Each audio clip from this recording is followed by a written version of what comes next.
profético séptimo.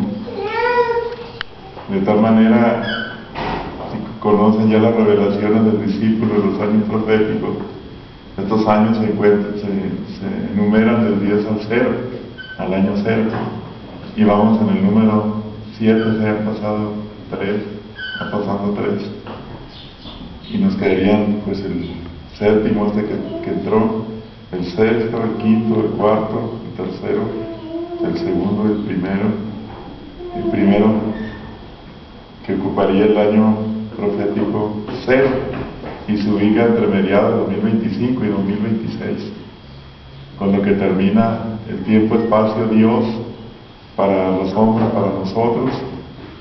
Termina el tiempo-espacio hombre y empieza el tiempo-espacio Dios, que es el tiempo de cielo nuevo y tierra nueva, porque esta generación que nos tocó vivir en el tiempo-espacio hombre son de 100 años, que empezaron en 1925. De ahí entonces cuenta uno y saca la cuenta que ya para el 2025 habrán pasado los 100 años de una generación en el que quizá todavía algunos de los papás de ustedes, los abuelos, pertenecen a esa generación, a esta generación del 25, de 1925 para en delante. Son 100 años de la generación que Dios permite exista en la tierra, una generación que ha ofendido mucho a Dios con el gran aumento de todos los pecados capitales, de todos los pecados gravísimos contra Dios y sus leyes sagradas.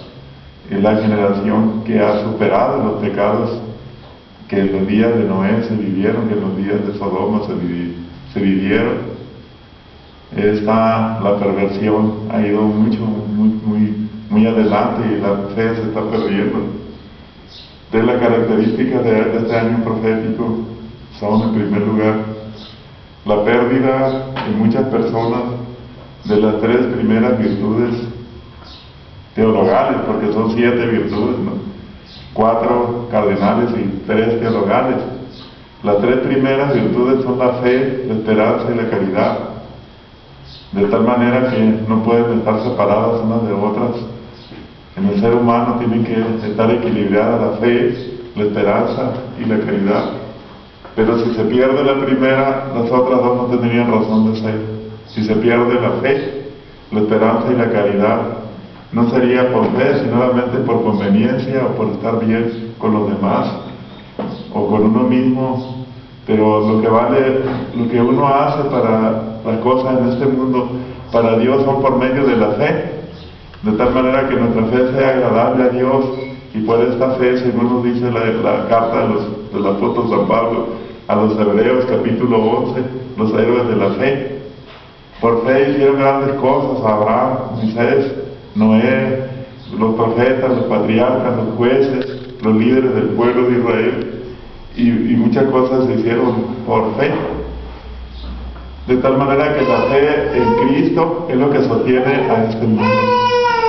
Pero esta fe en Cristo nosotros la traducimos de nuestra Santa Madre Iglesia en 2 formas.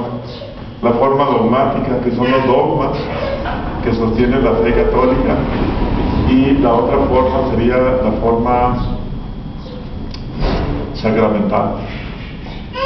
Pues los sacramentos y los dogmas son las 2 columnas que sostienen la Iglesia, para que nosotros tengamos una fe viva, una fe que nosotros podamos entender sin complicarnos mucho la existencia. Está asegurado ahí el tesoro de la fe, la doctrina de la Iglesia, mediante los dogmas que la Iglesia proponen para nuestra salvación, y que todos debemos creer, sobre todo en uno, para, si queremos llamarnos cristianos y católicos verdaderos y auténticos. Esta es la garantía que la palabra de Dios es un dogma de fe, de la cual nosotros debemos creerle. Si queremos llamarnos cristianos y católicos buenos, la palabra de Dios es un dogma de fe, es la revelación pública, es Dios mismo hablando, y es Jesucristo mismo que se nos presenta a través de las Sagradas Escrituras. Ese es un dogma. Nosotros tenemos que creer que la palabra de Dios es infalible, no se le puede cortar, ni se le puede añadir. Cuando termina el libro del Apocalipsis, dice el apóstol San Juan, a alguien que le quite una palabra, le añada a este libro, le serán añadidas las 7 plagas que se mencionan en este libro, sobre el libro del Apocalipsis. Y toda la palabra de Dios, toda la escritura es inspirada por Dios y es útil para corregir, para enseñar en la verdad y en el amor, y es garantía y prenda de nuestra salvación. Y ahí está la historia de la humanidad, del principio y fin. Otro de los dogmas sería la presencia real de nuestro Señor Jesucristo en la Santa Eucaristía, eternamente, hasta que Él vuelva por segunda vez a esta tierra. Es un dogma de fe, la presencia sacramental de nuestro Señor Jesucristo en la Sagrada Hostia, su esencia, cuerpo, su sangre, su alma, su divinidad. Nosotros la recibimos al comulgar, pero las personas que no comulgan, pues acabo de llegar de Colombia y me invitaron a una iglesia ortodoxa ucraniana. Ellos tienen la iglesia ortodoxa tiene patriarcas, no creen ni obedecen al Papa, o sea, tienen sus propias leyes, tienen 5 patriarcas, Constantinopla, de Jerusalén, de Grecia, etc. Ellos tienen su propia constitución y forma litúrgica de celebrar la Eucaristía, según ellos, se llaman así. Pero lo que coincide con nosotros es un gran amor a la Virgen María y la doctrina de la Santísima Trinidad. Lo único que tienen diferente es que no creen en la infalibilidad del Papa como pastor supremo de la Iglesia, que por una promesa de nuestro Señor Jesucristo, los sucesores de San Pedro no se podrían equivocar en ninguna cosa, ni en doctrina, ni en moral, ni en fe, ni en enseñanza, ni nada, porque es una promesa de nuestro Señor Jesucristo que le exige el Espíritu Santo. Aunque alguno de ellos, como ha ocurrido en la historia de la Iglesia, se puede equivocar y hacer y decir otras cosas, entonces ya el Espíritu Santo ya no le asiste. Y este es uno de los problemas que estamos viviendo ahora en la Iglesia, que no nos permite muchas veces hablar claramente dentro de la Iglesia, porque este tema está prohibido en muchas partes, como está viviendo ahora que otro tema voy a hablar más tarde. Pero cuando yo hablo también de dogmas, la iglesia dogmática es la iglesia que cree en el infierno. Ya el infierno también es un dogma de fe, está en la Sagrada Escritura más de 40 veces, Jesucristo mismo lo dice. Entonces, ¿por qué negar lo que dice la Sagrada Escritura? Es estar negando lo que dice la palabra de Dios. Y así como algunos padres hablan de la existencia del infierno porque el Señor los ha llevado allá, como esta vidente que murió hace poco, Olivita, también estuve allá en Boyacá, Garagoa, en Colombia, ahí en este río donde pasó nuestro Señor, como nuestro Señor le lleva a ella al infierno, para que explique cómo es allá. Y también, pues yo también fui, no a todo el infierno, ¿no? Pues ya no hubiera vuelto, pero sí fui, y se me permite decir que hay infierno, porque para decir las cosas tiene que ser uno testigo. Si no es testigo uno de lo que dice, no puede ser creíble. Digo, es garantía de fe que uno haya pasado por esa experiencia de fe, digo, la revelación privada que yo recibo, de haber pasado esa experiencia del infierno y saber que existe, que vine acá con permiso de Dios para decirle que sí hay infierno. Pero el problema es que hay muchas iglesias y muchos sacerdotes en homilías, predicaciones, ya no se habla del infierno, menos del diablo. Entonces el infierno es la casa del diablo y de los hijos de él. Y como el demonio es el padre de la mentira, los que dicen mentiras son hijos del diablo. ¿No sabían? Por eso nosotros tenemos que hablar con la verdad, porque Dios tiene hijos y el diablo también tiene hijos espirituales, los que hacen las obras de las tinieblas, los que dicen mentiras. Esos son los hijos del diablo. Y los hijos de Abraham, los hijos de la fe, o sea, nosotros somos los que vivimos en la luz de la palabra de Dios. Pero cuando esta luz de la palabra de Dios no llega a nuestro corazón, permanecemos en tinieblas, en oscuridad. Y obviamente cuando decimos que el demonio no tiene poder de crear, por eso no debemos decir que él creó el infierno, porque el demonio no puede crear. Lo creó Dios para él, para que fuera su casa y para que fueran los hijos de él, a quemarse eternamente ahí, porque eso es el infierno, por la eternidad, después de haber rechazado voluntariamente a Dios en esta vida y haber cometido muchos pecados. El infierno, la condenación eterna, consiste en haber rechazado a Dios y haberle dicho a Dios: nunca te necesitamos en nuestra vida, morimos felices en ti, incluso uno muere maldiciéndolo y sin conocer a Dios, porque pues no se preocuparon por conocerlo, y también por muchas cosas que han pasado dentro de la iglesia y fuera de la iglesia. Se han ido retirando poco a poco, y como ya no creen en el infierno, pues menos creen en Dios. Ya no creen en el diablo tampoco, y es otro error que el mundo está siendo engañado ahora, porque las primeras personas que fueron al infierno son las que no creyeron que había infierno. Por eso están allá, y por no creer que no hay infierno, pues cometieron toda clase de pecados en la tierra, y sobre todo el pecado más grave, que es el rechazo a Dios, porque nosotros somos creación e imagen de Dios desde el seno materno. Casi desde el primer instante de la concepción nuestra recibimos el alma. El alma es lo que nos asemeja a imagen y semejanza viva de Dios, y la persona recibe nada más 2 oportunidades en su vida para conocer directamente a Dios. Si la rechazan, ya se perdió. Si es que no ha ido por alguna predicación a hablar de Dios y creer en Dios, entonces le viene la fe por ese conocimiento. Pero en realidad nosotros los humanos recibimos en 2 ocasiones de nuestra vida el llamado de Dios directo. Yo lo recibí la primera vez, que en mi conversión en 1975, debido a que mis padres nunca me habían llevado a la iglesia. Ya iba a cumplir los 17 años, ni siquiera había hecho la primera comunión. Es por eso que llega el conocimiento de la fe infusa, o el conocimiento de Dios inmediato, y empieza Él mismo a revelárseme a mí cómo es Él, y la parte que yo me corresponde hacer dentro de su plan acá, pero a través de la Santísima Virgen María, que fue la que en 1975 me salvó del suicidio, de que me iba yo a envenenar con pastillas y luego me iba a arrojar al coche en movimiento para ya acabar con mi vida cuando apenas iba a cumplir los 17 años de edad. Andaba como 16 años en el mundo, en la vagancia, en la basura, en el pecado. Entonces, mediante una manifestación extraordinaria de la Madre de Dios, la cual le agradezco infinitamente, se presentó a mí durante 6 días, de las pláticas cuaresmales de la primavera de 1975.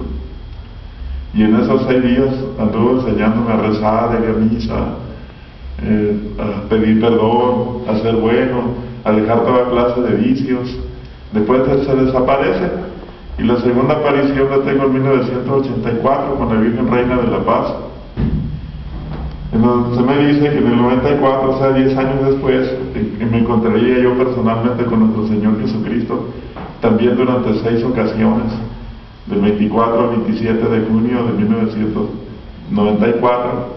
Nuestro Señor me entrega esta misión y me pone el nombre de discípulo, y me dice pues las cosas que yo tendría que pasar al anunciar esta misión. Ya van de 36 años, y creo yo que aunque he hecho mi trabajo con alguna falla como humano, de hecho duré 10 años soltero, pues, o sea, me dejó la primera mujer que yo tuve, me dejó, y esos 10 años me dediqué a andar en toda la obra de Dios por todo México, haber recorrido todo el país, y después ya salgo al extranjero a raíz de los primeros programas de Colombia, de Teleamiga. Puedo entonces viajar a Argentina, Puerto Rico, Bolivia y Colombia, 4, y yo tengo Estados Unidos, son 5, y luego tengo una invitación ahorita a Panamá, y tengo otra invitación a Chile, las más próximas, de aquí a octubre, creo. Y otra vez que estaré cerca por acá de ustedes, espero que asistan y inviten gente. Es el retiro, el encuentro nacional que tendremos en Tehuacán, Puebla, creo que 25 y 26 de agosto, pero queda más cerca esto. Y en Sonora tendremos nuestro retiro también en mi comunidad, el 8º retiro internacional, el 5, 6 y 7 de octubre. Por si alguien gusta ir, está interesado en conocer mi comunidad, donde ya estamos trabajando en un proyecto con más de 15 familias, y esa comunidad se sostiene ahí gracias a la oración de todos y el apoyo de todos. Estamos conformando esa comunidad donde yo estoy, en el segundo triángulo de luz más grande del mundo, en Sonora. Es el segundo triángulo de luz más grande del mundo. Después voy a hablar un poco más de esto, de los triángulos de luz y las comunidades y lugares de refugio. Entonces aquí tienen ustedes uno muy cerquita, el primero más grande del mundo. Lo tienen más cerca acá, y mucha gente ya ni siquiera sabe que hay un mensaje para esa amplia extensión de territorio que comienza desde Veracruz. De ahí, prácticamente ahí donde está el cerro, el cofre del Perote y el pico de Orizaba. Ahí es una parte muy aguda de un triángulo que se va formando hasta el estado de Nuevo León, y luego se conecta con el estado de Durango y vuelve otra vez a Veracruz, y es un triángulo agudo, y creo que abarca en su territorio todos los Calientes, San Luis Potosí, y muchas partes de esos lugares que es el primer triángulo de luz que se vio en la visión. Y los otro más pequeño, el Estado de México, sería el tercero, y los demás están en 9 lugares diferentes del mundo, porque son 12 triángulos. En la República Mexicana tenemos 3, en el resto del mundo hay 9 solamente, y son lugares muy especiales. Por ejemplo, el lugar donde se apareció la Virgen de Fátima en Portugal, donde se va a preservar el dogma de fe, el lugar donde nació el Papa San Juan Pablo II, el lugar donde se apareció la Virgen Reina de la Paz, acá en Finca Betania, Venezuela,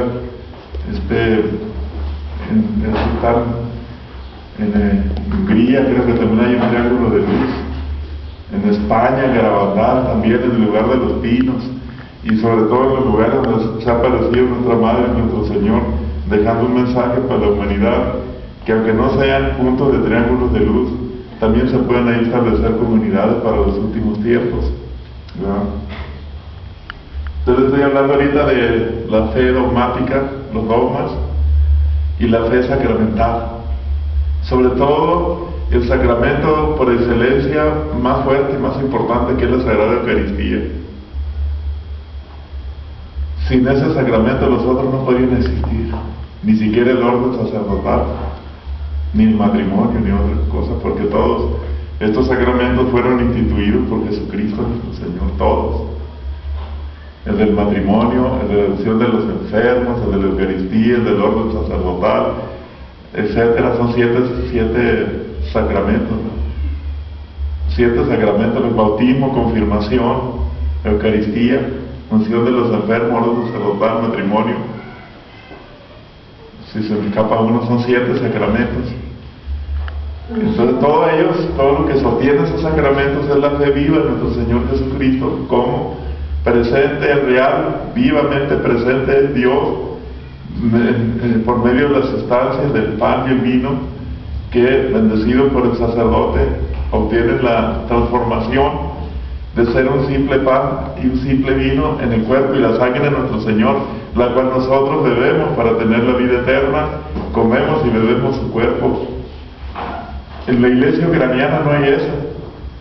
Hacen la oración como la hace el sacerdote, pero usan pan así como pan vivo, cortado en pedacitos, y una copa de vino, y es por lo menos desde que fui en Colombia, es una mezcla de luteranismo, porque cantan cantos de iglesias protestantes, celebran despadas, aunque sea en español, se ponen, donde fui, se ponen sacerdotes así, y otro allá, frente a frente, y acá tienen el pan, y acá tienen los diáconos de espaldas al pueblo, y pues a mí me invita una persona que fue uno de mis retiros, vaya para que conozca la iglesia ucraniana, allá también creen el mensaje y tienen una vidente.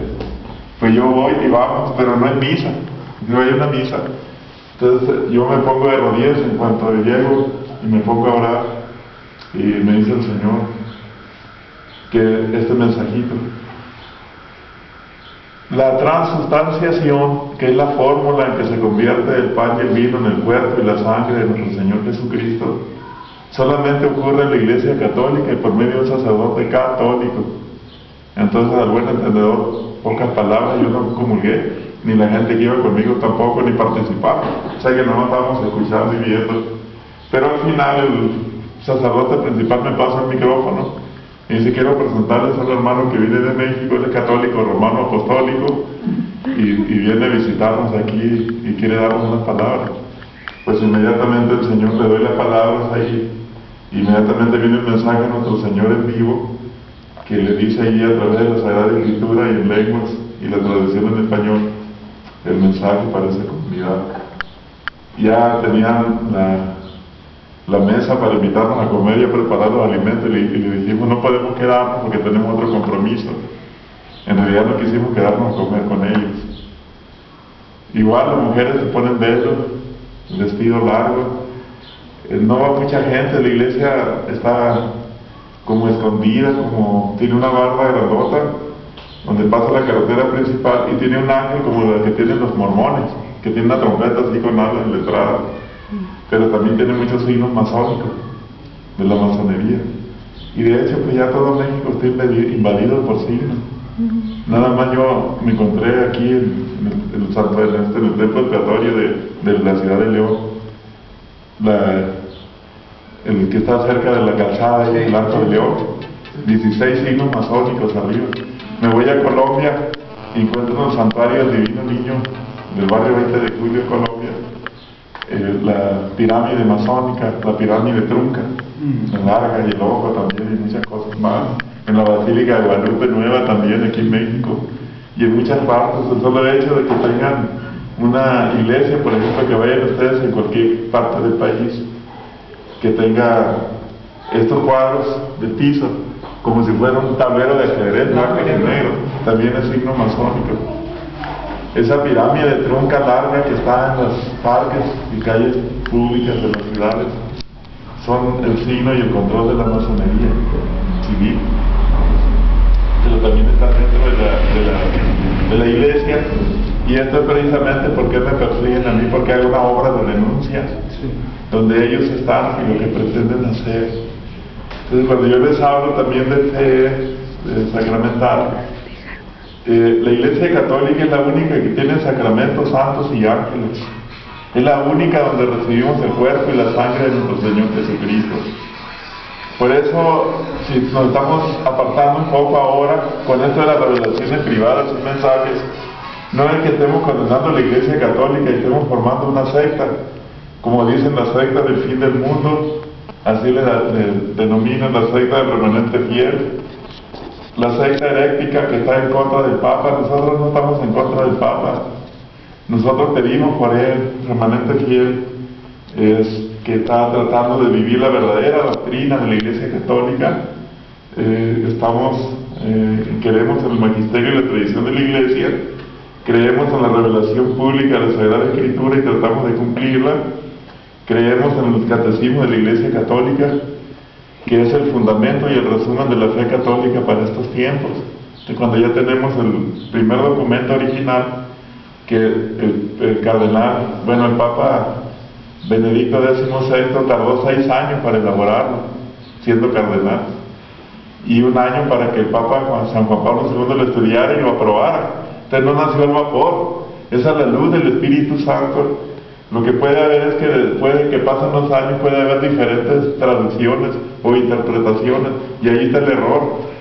Y por eso ahora también puede haber nuevas ediciones de la Sagrada Escritura donde le quiten libros o partes, sobre todo de los que hablan de los mensajes, de la importancia de la Virgen María en la Sagrada Escritura, porque allí en las 2 partes del Evangelio según San Mateo, donde va la Virgen a visitar a su prima Santa Isabel, dice: ¿quién soy yo para que la Madre de Dios venga a visitarme? La Madre de mi Señor venga a verme, dice Isabel, reconociéndola por medio del Espíritu Santo como la Madre de Dios.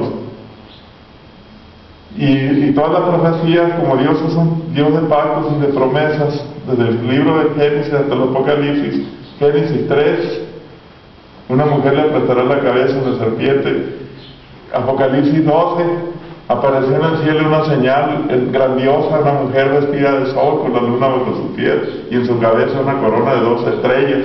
Toda la Biblia, de principio a fin, habla de la promesa del triunfo de María sobre las fuerzas del mal.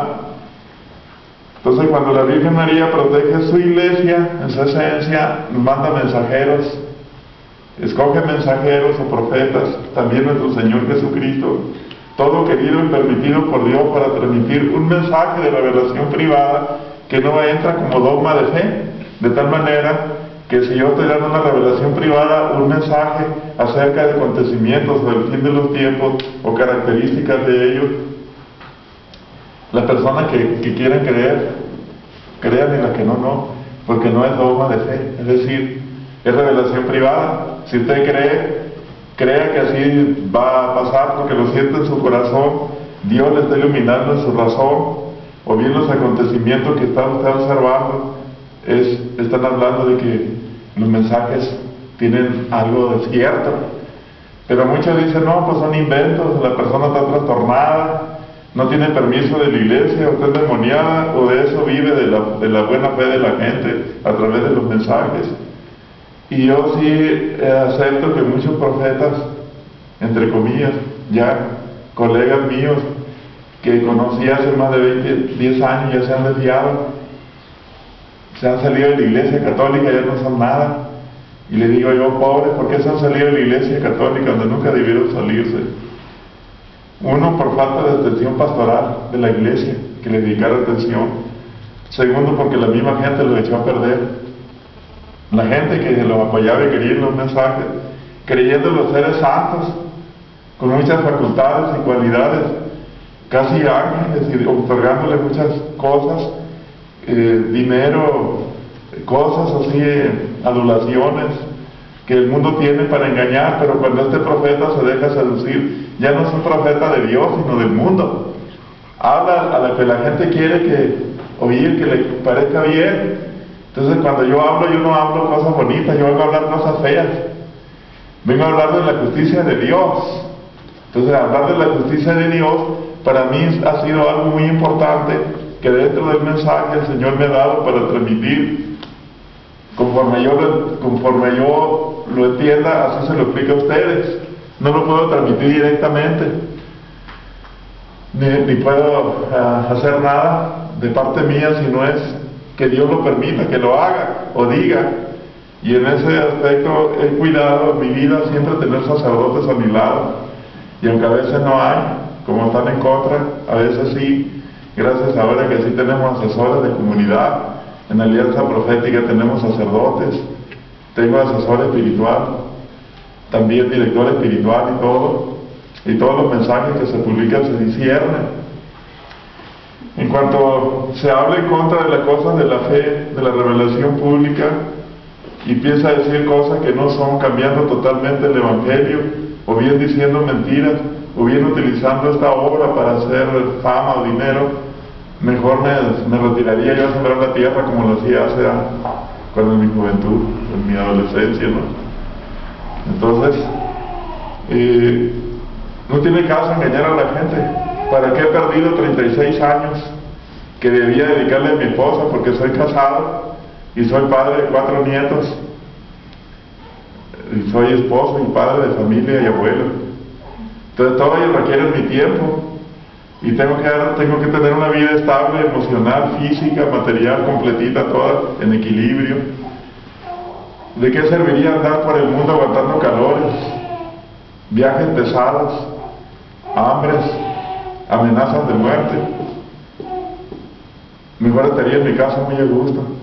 Pero aquí el problema es que la gente que quiere escuchar esto es muy poquita. A veces se pueden contar con los dedos de la mano, con los 10 dedos de las manos en una ciudad, y sobran dedos, porque no quieren asustarse, uno. Segundo, no quieren comprometerse. Tercero, no quieren creer. Cuarto, están apegados al mundo y a las cosas de la tierra. Quinto, están embrujados o amarrados por Satanás, Ave María Purísima, con cadenas que les son difíciles romper, como son brujerías, trabajos, cosas que hayan incurrido ustedes y sus familiares en lo gnóstico, en lo oculto, en lo esotérico, en la brujería, pactos, amuletos, limpias, consultas hechiceros, a los brujos, chamanes, curanderos, etc. De una u otra forma, Satanás usa lazos y cadenas que muchas veces nos es difícil romper, sino que es a través de una férrea voluntad y una fe muy grande en Jesucristo nuestro Señor, y perseverar. ¿Verdad? Como aquella persona que me invitó a su casa, le digo, vaya a mi casa, discípulo, para que se bendiga en la casa. Mire, yo tengo un negocio, y voy a la casa y pásele por acá y tome agua, tome café, quiere descansar aquí. No, porque si bendiga en la casa, pues ya le pongo el aceite y le hago una oración allí, el aceite bendito en la puerta. Y el otro día va el hermano, ya no vaya a mi casa, ya no lo voy a invitar. ¿Por qué, hermano? Le digo, es que anoche me asaltaron, mi mujer se peleó y se enojó conmigo y se peleó conmigo y me asaltaron el negocio. Mejor ya no vaya. Entonces quería que le vaya bien.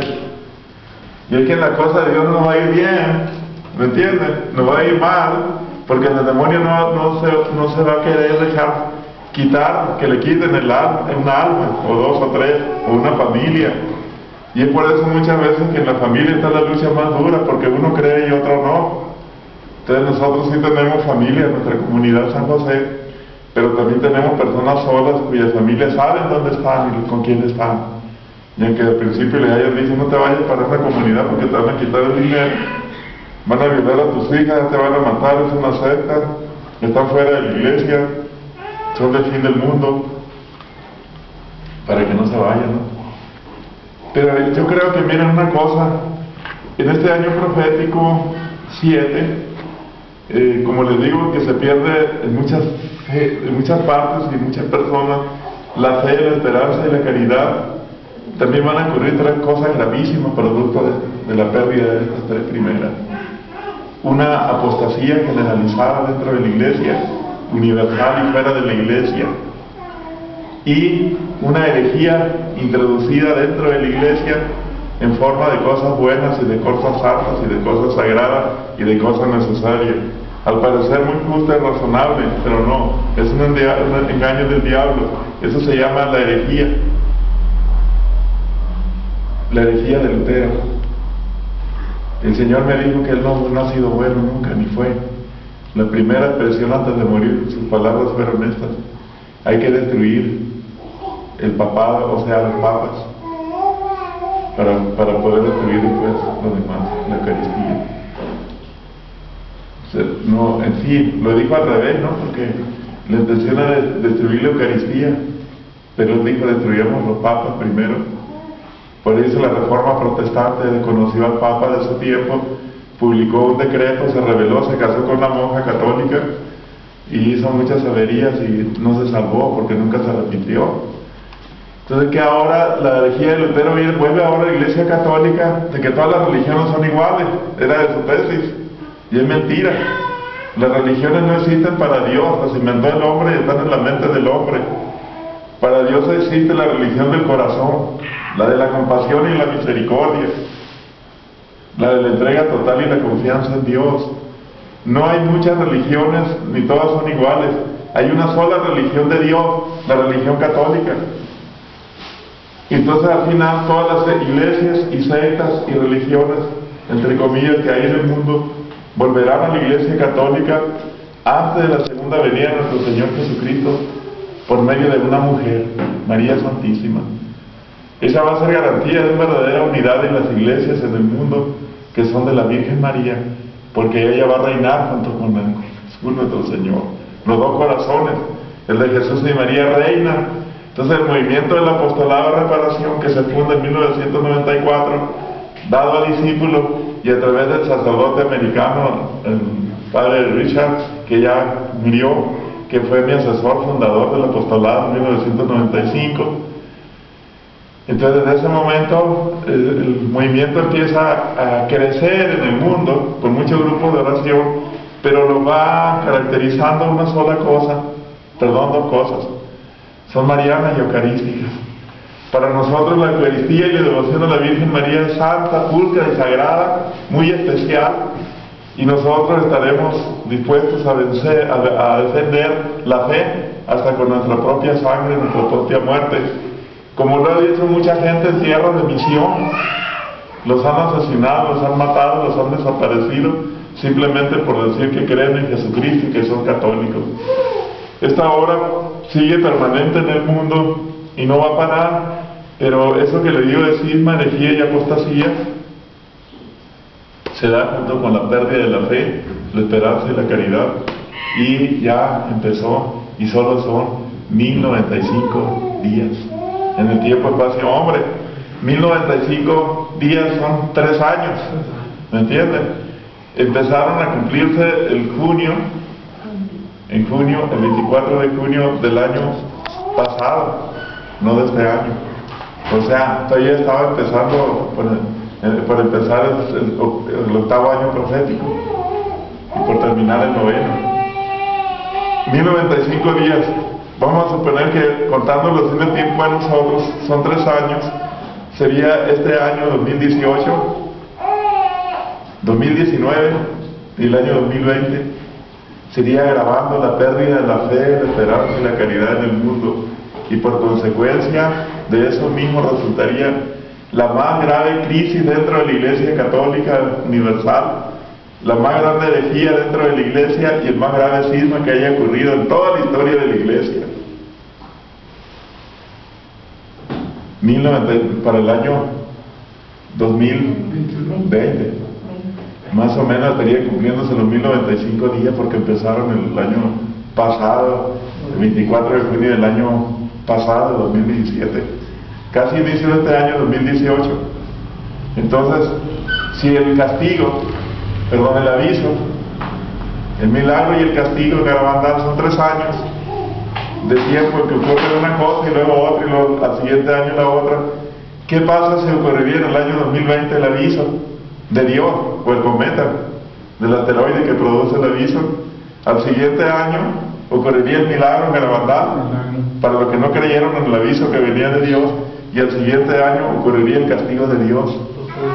Entonces sería, si el año 2020, 2021, 2022, 2023, pero nosotros no podemos dar fechas, ni años, ni meses, ni días exactos de un acontecimiento. No se nos ha permitido dar las fechas exactas, aunque las conozcamos, pero estamos diciendo la cosa que va a haber en el mundo, cómo van a estar las cosas en el cielo, en el mundo y en la tierra y entre las personas, en la naturaleza animal, en la naturaleza vegetal, en todo lo que está pasando en el mundo. Damos solamente aproximaciones, y yo les hablo en tiempos, espacio hombre, que son los tiempos que tenemos vividos por el reloj y un calendario, y los tiempos de Dios que son eternos, en los cuales son como elásticos, que se pueden hacer más largos. Vamos a suponer que yo les haya dicho que en 2020 puede ocurrir el aviso, o el asteroide que choque contra la Tierra, que produce el aviso y la iluminación de la conciencia. ¿Y qué tal si Dios, viendo la actitud de las personas que están cambiando de vida y están arrepintiéndose de sus pecados, de sus malas obras, lo hacen un poco más largo para darle más tiempo? O bien no escucharon y la humanidad se volvió peor, entonces hay que recortar el tiempo en atención a los elegidos. Y esto es lo que se llama la tribulación y la purificación para entrar al cielo nuevo y tierra nueva. Tiene que morir el 75% de la humanidad antes de que ocurra el castigo. No, más bien, cuando ocurre el castigo, porque es la purificación de la tierra, el aire y el agua, y la transformación de todo el ser humano en su mente, en su voluntad, físicamente, en sus células, en sus cromosomas, en su ADN, en sus células, en la sangre, en todo. Va a cambiar el ser humano después de que ocurra el castigo de Dios anunciado en Garabandal. Todo eso es de Dios. Entonces, si vemos estos años que se han ido aproximando y que estamos próximos al aviso, porque hay muchas cosas que el cielo ha dicho a través de los videntes que han recibido los mensajes, que se va a avisar a la gente con anterioridad. Por ejemplo, una de las videntes de Garabandal, que es una anciana ya de más de 70 años y tiene nietos, le dijo a la Virgen que sus nietos iban a ver el aviso, iban a estar metidos dentro de ese acontecimiento, y que una de ellas le iba a dar a conocer 8 días o 7 días antes de que sucediera el aviso, o el milagro de Garabandal más bien. Pero el aviso para mí, yo lo marco siempre con 7 días de luz, de una cruz que va a aparecer en el cielo durante 7 días y 7 noches. Esa es la única señal que puedo darles a ustedes, Cuando vean una cruz en el cielo, que misteriosamente aparece en el cielo, y en la noche ilumina como si fuera de día, y en el día opaca la luz del sol, haciendo que el día sea un poco gris, y ahí está la cruz que de cualquier parte del mundo se puede ver. Esta es la cruz de los últimos tiempos, la cruz que se apareció a la vidente Madeleine allá en Dossulet, Francia. Esta es la cruz que debemos tener en nuestros hogares, porque es el que va a detener la cólera y la justicia de Dios sobre muchos lugares y casas donde está esta cruz. En muchas comunidades ya la tenemos, y en muchos hogares ya tienen esa cruz, que es una crucita de madera pintada de blanco con azules y escala, y que este mensaje por ahí lo pueden encontrar también en internet, desde la cruz de Dossulet, dada a la vidente Madeleine Amon en Dossulet, Francia, en 1965, 64, algo así. Y siguieron esos mensajes, pues bien, ante la respuesta de la iglesia y la respuesta de las autoridades de la iglesia y también de la gente a muchos mensajes, ha sido a ver si sucede. No, que yo no puedo irme a una comunidad a hacer un proyecto porque mi esposo no cree o mi familia no cree, no puedo dejar mi trabajo o estoy enfermo o no quiero irme. Hay muchas cosas que impiden que se realicen estos proyectos del cielo que el Señor pidió urgentemente, precisamente para poder pasar los 3 años y medio del anticristo, que es una parte de la tribulación y la purificación que el Señor nos tiene preparada para entrar al cielo nuevo y tierra nueva, y que solamente entran el 25% de la humanidad, mientras que el otro 75% es muerto en guerras, en asesinatos, violencia, en hambre, epidemia, terremoto, tsunami, ciclones, huracanes, lo mismo fuego que va a caer del cielo, pero el cometa va a matar, va a quemar mucha gente. Literalmente, hermanos, el lumbre que está cayendo del cielo son brasas encendidas y enormes, que pueden acabar con un pueblo, quemándolo. Porque dice la Biblia que cuando aparezca por primera vez la cruz en el cielo el primer día, cierren sus casas, las ventanas y las puertas, metan agua purificada, metan comida, porque no van a poder salir afuera, va a estar lloviendo azufre, va a estar lloviendo el gas contaminado del cometa, que va a contaminar el aire y el agua de toda la tierra, y mucha gente va a morir. Sería una gran mortandad, pero no es el fin del mundo. Es una prueba y un aviso de Dios para que los que hayan creído en los mensajes y lleven una vida agradable a Dios, que ustedes ya saben qué es lo que estoy tratando de decir. Vida agradable a Dios, abandonar toda clase de pecado mortal, ponerse a orar por toda la humanidad y por la conversión de los pecadores, y traten de llevar una vida agradable a Dios, defendiendo la vida, defendiendo la pureza de las costumbres, la pureza del matrimonio que debe ser entre un hombre y una mujer y nunca de un hombre con otro hombre. Eso es lo que quieren ahora, aprobar esas leyes, y también lo quieren hacer que estas leyes estén aprobadas dentro de la iglesia o permitidas y no aprobadas.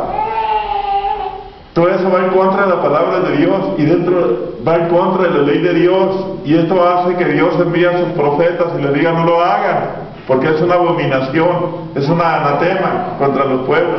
Por eso no llueve en muchas partes, por eso no progresan económicamente, y por eso muchos pueblos son dominados por la brujería, por las consagraciones o ritos que se han hecho al demonio, por nuestras mismas propias prácticas personales. Si alguna vez creímos en lo oculto, en lo esotérico, de todas maneras quedan las secuelas, y hay que hacer muchas obras de misericordia para borrarlas, porque se va transmitiendo de una generación a otra, de los abuelos hasta los padres, luego los hijos y los nietos, de la tercera y cuarta generación se van transmitiendo las maldiciones, y por eso ya se están oyendo y escuchando muchas cosas raras en internet. Por ejemplo, la aparición de brujas en muchos lugares, que hasta lo graban con algún teléfono o una cámara. Aparición de sirenas en las playas. El mar se está comiendo las playas, y en otras partes se está retirando de las playas. Está ocurriendo la desertización del planeta, se están secando las lagunas y los ríos en muchas partes de México y del mundo.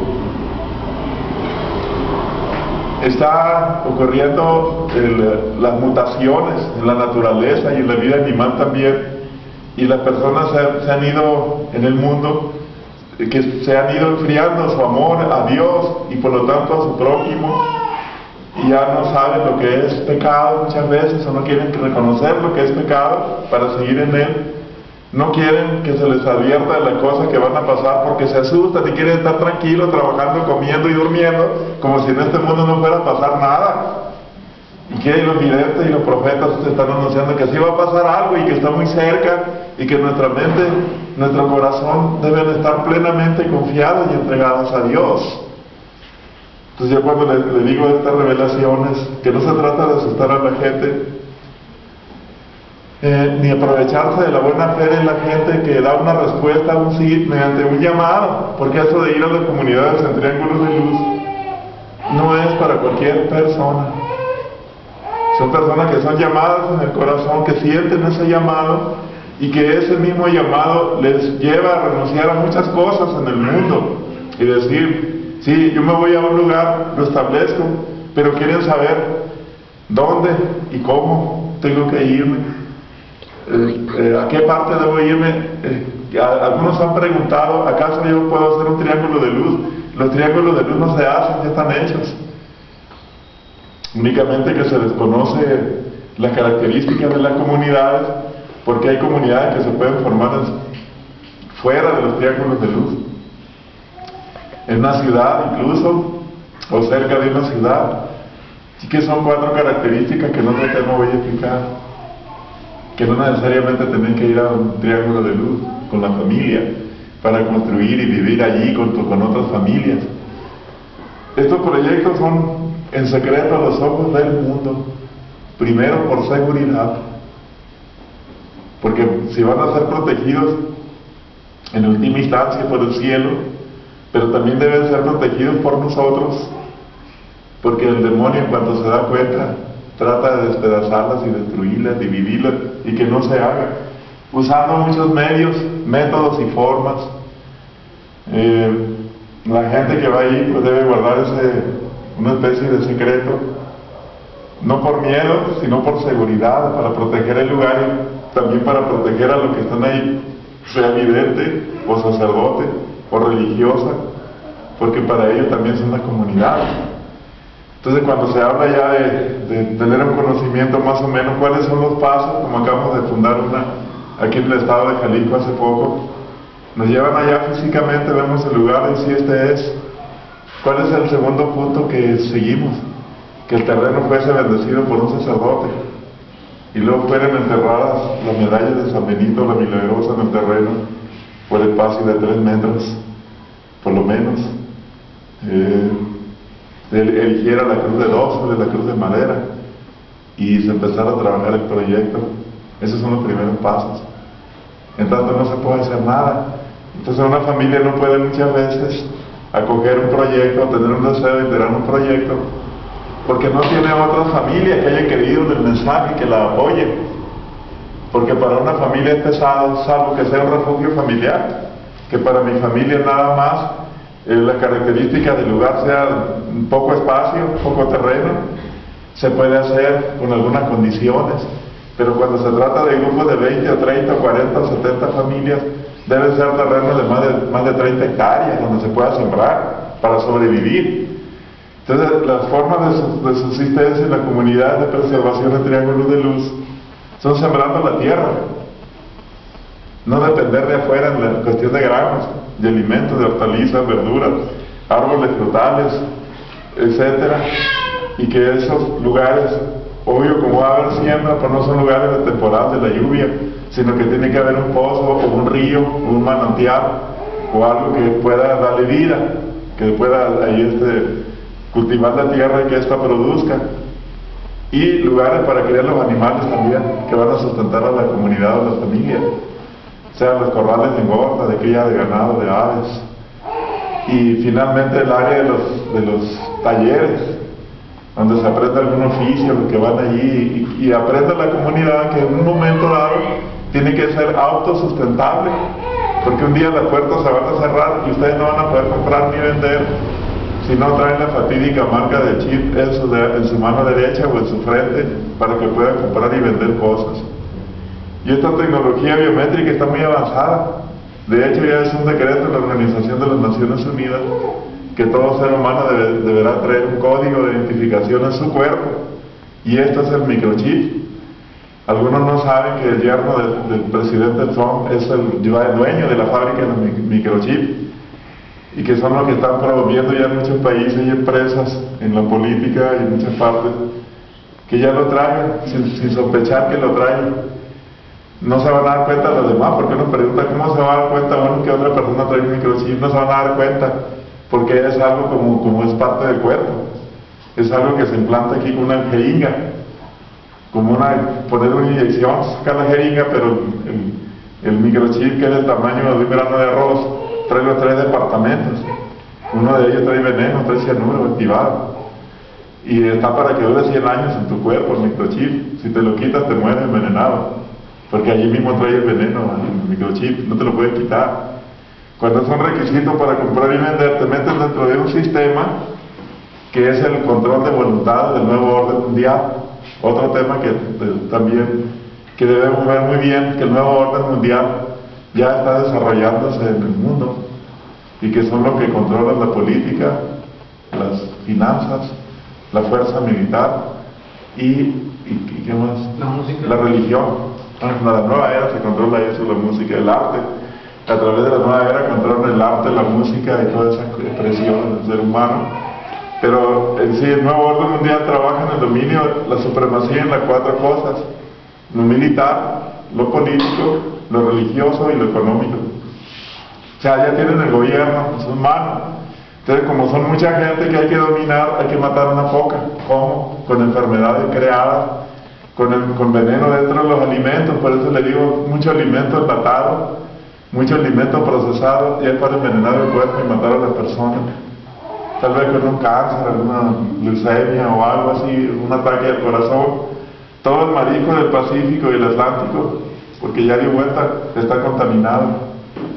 Y eso no es una contaminación que se haya hecho casualmente, sino que fue un derrame de una planta nuclear que afecta mayormente a los peces y a las especies que son de consumo y va toda esa contaminación, y la gente se come el pescado o el camarón o el pulpo, lo que coman de las playas, de las costas, está envenenado con la planta nuclear de Japón. Y para quitarle toda esa contaminación, pues hay un remedio también del cielo y una solución, porque los efectos que la persona que consume estos mariscos son pérdida de memoria, pérdida de equilibrio, inestabilidad, mareos, dolor de cabeza, alta presión, baja presión, ataque al corazón. Finalmente la muerte puede ocurrir por un paro cardíaco, por comer el marisco contaminado. Que hay que descontaminarlo, ¿cómo? Comprándolo crudo y cocinándolo en la propia casa con aceite de oliva puro y metiéndole ahí una medalla exorcizada.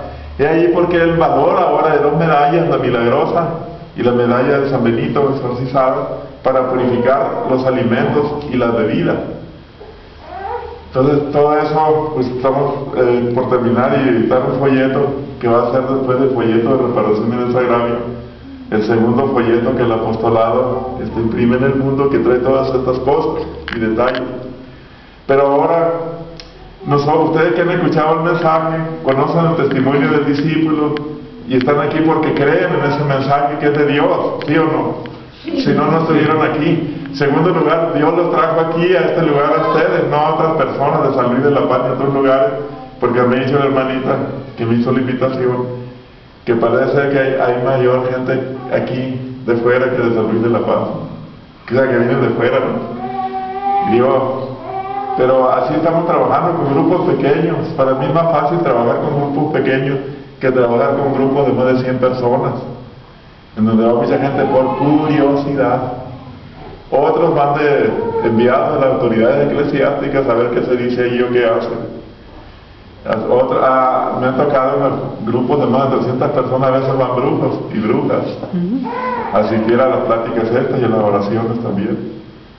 Y como uno ya sabe, por el don que tiene, si hay alguna bruja que yo algún brujo, pues yo sé, no luego me doy cuenta. O bueno, que no hay ni uno, ¿eh? Si huyera, pues ya me hubiera el Señor dicho, ¿no? pero yo me doy cuenta quién viene a un retiro y por qué viene. ¿Quién viene por verdadera fe? ¿Quién viene por curiosidad? ¿Quién viene a ver qué se dice? A ver si me interesa, a ver si me gusta, o a ver a ese loco. Que ya ustedes ya saben que ya tenemos un rechazo aquí en México del 90% de las revelaciones privadas. Una, porque no quieren creer, porque nada asegura una revelación privada, ni la iglesia puede, ¿cómo se dice?, autentificarlo o aprobarlo, o decir que está de acuerdo. Muchas veces nos dicen que los mensajes son para nosotros, y nosotros decimos que no, que son para que la gente los oiga. ¿Para qué Dios va a dar un mensaje a uno que es universal, para que lo tenga guardado, si uno sabe que por no dar ese mensaje se puede hasta condenar o echar a perder su vida espiritual? Entonces, como dice San Pablo, los falsos apóstoles hablan de lo que no conocen.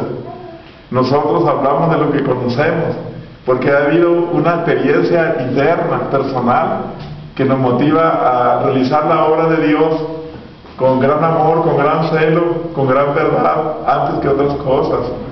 Y es por eso que cuando hay ataques de difamaciones, chismes, calumnias, cosas, muchas cosas, de todas clases y marcas, sabemos que las cosas están bien. Porque si no tuviéramos persecución, las cosas no fueran de Dios. Las cosas de Dios son perseguidas en este mundo. ¿Por qué? Porque van en contra del pensar de la gente, van en contra del raciocinio, y si la queremos entender con la mente únicamente, jamás la vamos a entender, porque esto se da en el corazón mediante un llamado de Dios que le dice a uno: ve y anuncia, ve lo que tienes que decir, y tienes cierto tiempo para hacerlo, y tienes que ir a donde el Señor permita que vayas y decir lo que permita que uno diga.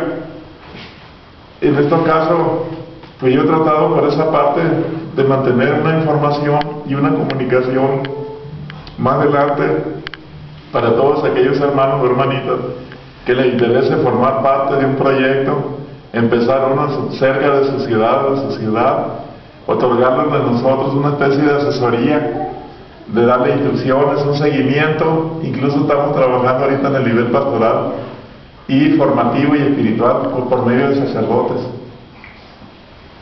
Aquí en México sostenemos la alianza profética.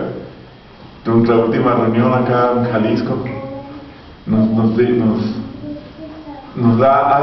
le lleva a los sacerdotes a darse cuenta que las comunidades y los grupos están en pañal de información, no tienen formación, y que un líder laico no puede dirigir un proyecto o un grupo porque se puede equivocar. ¿Qué tal si no tiene director espiritual y de pronto el enemigo lo convenza, haga mal uso del proyecto, del conocimiento del proyecto, las personas confíen y luego que ocurra la división o el desacuerdo, se salgan y ya no crean más en los mensajes ni en el discípulo ni en nada, porque les faltó conocimiento, les faltó formación y les faltó dirección pastoral y espiritual. Por eso a todos los proyectos se les asigna un sacerdote o una religiosa para que vaya a visitarlos y ver cómo van trabajando y ver lo que necesitan. De esta forma, Alianza Profética se constituye como un organismo, ¿cómo se dice?,